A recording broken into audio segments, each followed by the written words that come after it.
మన VVIT university, absolute discipline, absolute education.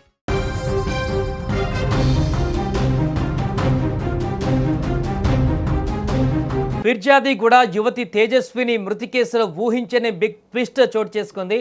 మొదట ఇదొక సాధారణ అనుమానాస్పద మరణం అనుకున్న పోలీసులకు సీసీటీవీ ఫుటేజ్ అలాగే ఆమె తల్లి ఇచ్చిన స్టేట్మెంట్ చూశాక మైండ్ బ్లాంక్ అయింది. అసలు చనిపోయే ముందు ఆ అర్ధరాత్రి తేజస్విని ఏం చేసింది? దేవుడు పిలుస్తున్నాడంటూ నగ్నంగా రోడ్లపైకి ఎందుకు పరిగెత్తింది? గుడిలోని విగ్రహాన్ని తీసుకుని చెరువులో ఎందుకు దూకింది? అసలు ఈ మిస్టరీ వెనుక ఉన్న సంచలన నిజాలేంటి? నిన్న పోలీసులు రికార్డ్ చేసిన తల్లి స్టేట్మెంట్లో ఎలాంటి విషయాలు వెలుగులోకి వచ్చాయో ఒకసారి తెలుసుకుందాం. ఏపీలోని విజయనగరం జిల్లా దేవపల్లికి చెందిన వక్కులగడ్డి ఈశ్వర్రావు, అరుణ దంపతుల కుమార్తె తేజస్విని బెంగళూరులో సాఫ్ట్వేర్ ఇంజనీర్గా పనిచేసింది. పని ఒత్తిడి తట్టుకోలేక 6 నెలల క్రితం జాబ్ మానేసి వైజాగ్లోని తల్లిదండ్రుల దగ్గరకు వెళ్ళిపోయింది. 2 నెలల క్రితం తల్లి అరుణతో కలిసి హైదరాబాద్కు వచ్చి ఫిర్జాదిగూడలోని శంకర్ నగర్ కాలనీలో ఓ ఇంట్లో కిరాయి ఉంటుంది. ఈ క్రమంలో శనివారం అర్ధరాత్రి 2:30 సమయంలో నిద్రలేచిన తేజస్విని తల్లి ఉండే గది బయట నుంచి తాళం వేసింది.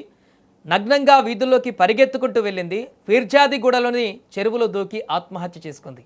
ఇంటి నుంచి నగ్నంగా పరిగెత్తుకుంటూ వెళుతున్న క్రమంలో దారి మధ్యలో కనిపించిన బీరప్ప గుడి వద్ద ఆగి మొక్కి అక్కడ నుంచి చీర విగ్రహం తీసుకువెళ్లడం గమనార్హం. ఇక శనివారం ఉదయం నిద్రలేచిన తల్లి అరుణ గది బయట తాళం వేసి ఉండడం గుర్తించి గట్టిగా కేకలు వేయడంతో స్థానికులు వచ్చి తెరిచారు. ఆ తర్వాత కుమార్తె కోసం వెతకగా ఎక్కడా కనిపించలేదు.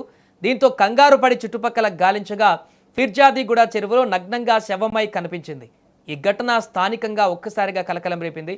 ఇక తేజస్విని చనిపోవడానికి ముందు ఆ అర్ధరాత్రి అసలు ఏం జరిగిందనే దానికి సంబంధించిన షాకింగ్ దృశ్యాలు స్థానిక సీసీటీవీ కెమెరాలో రికార్డ్ అయ్యాయి. అర్ధరాత్రి సమయంలో తేజస్విని ఒంటిపై బట్టలు లేకుండా పూర్తిగా నగ్నంగా నివాస ప్రాంతాల గుండా పరుగులు తీసింది.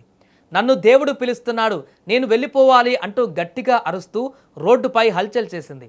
సీసీటీవీ ఫుటేజ్ని గమనిస్తే ఆమె నేరుగా స్థానికంగా ఉన్న ఒక గుడి వైపు పరిగెత్తుకుంటూ వెళ్ళింది. ఆ తర్వాత గుడిలోకి ప్రవేశించి అక్కడ ఉన్న విగ్రహాన్ని చేతిలోకి తీసుకుంది. అలా విగ్రహాన్ని పట్టుకొని నేరుగా సమీపంలో ఉన్న చెరువు వైపు వెళ్ళి క్షణాల వ్యవధిలోనే ఆ చెరువులో దూకేసింది. ఆ చీకట్లో ఏం జరుగుతుందో ఎవరికి అర్థం కాలేదు. రాత్రి జరిగిన ఈ ఐడ్రామా ఎవరికీ తెలియదు. కానీ తెల్లవారేసరికి ఆ చెరువులో ఒక యువతి శవం తేలియాడటం స్థానికులకు తీవ్ర భయాందోళన కలిగించింది. గమనించి చూస్తే అది తేజస్విని మృతదేహంగా గుర్తించారు. సమాచారం అందుకున్నటువంటి ఫిర్జాదిగూడ పోలీసులు వెంటనే స్పాట్కు చేరుకొని మృతదేహాన్ని స్వాధీనం చేసుకున్నారు. మొదట ఈ మరణం వెనుక ఎవరైనా ఉన్నారా, హత్య చేసి చెరువులో పడేశారా అనే కోణంలో అనుమానాలు వ్యక్తమయ్యాయి. కానీ కాలనీలోని సీసీటీవీ ఫుటేజీలను పరిశీలించాక, ఆమె తల్లి ఇచ్చిన స్టేట్మెంట్ రికార్డ్ చేశాక ఈ కేసు పూర్తిగా మరో మలుపు తిరిగింది.